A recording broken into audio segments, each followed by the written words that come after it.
It might have came from just spending all night driving in the van. That's all we listened to, so.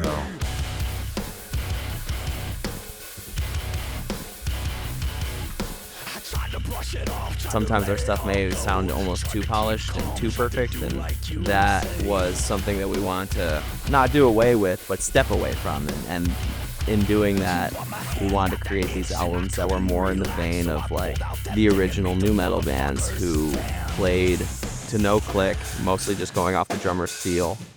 We already had one in the bag, so it was like we kind of knew what we were walking into. We knew what kind of hurdles we were going to have to jump over and what hoops we were going to have to jump through to make this thing work. Feels like a King record more akin to like AK, where there's a lot of flavors and different like almost identities in the songs.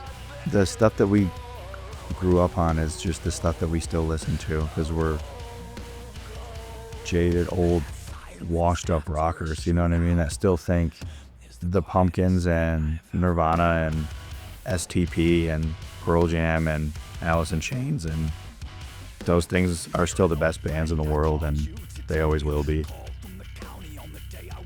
I know the grunge bands, but it's probably the genre I've listened to the least of all of like the contemporary rock stuff.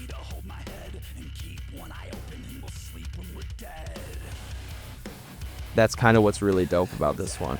I'm grateful that the guys are so talented, and this is a really cool experience to get to just see, because I mean Bryce is new in the band, and like it was really interesting to see his approach towards writing things because it's so different from what mine would ever be.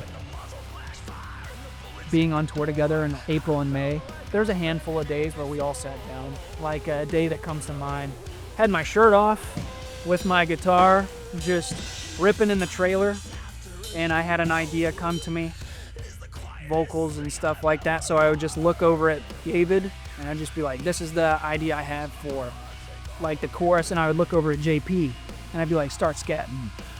His eyes light up and he goes, yeah, you want me to scat?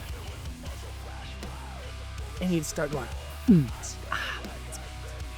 It's like, that's not it. And then I'd play it in a time signature. I don't know this type of stuff. So I'd look at him and be like, reel me in, cuz. It's like, you're the drummer. You got to tell me what I'm playing. And he's like, you're in 9/8. That's just not going to work for me.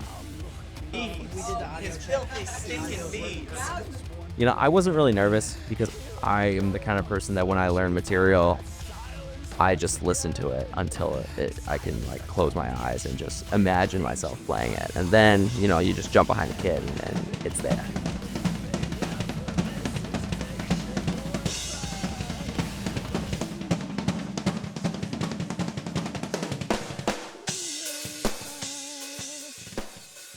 Everything's just always so like so creative, and like they're always trying to push it, so I like that. I always like doing new stuff, learning new stuff, and that's something that they're always trying to do too, so it feels good. The dude has socks that say something on them. You get this. Here's your earrings to do with that. Do you want to borrow my earrings, I'm not gonna Bryce? feed you baloney. What kind of earrings you got? The guillotines. Nah, Not the vibe. not really my vibe. That was last album.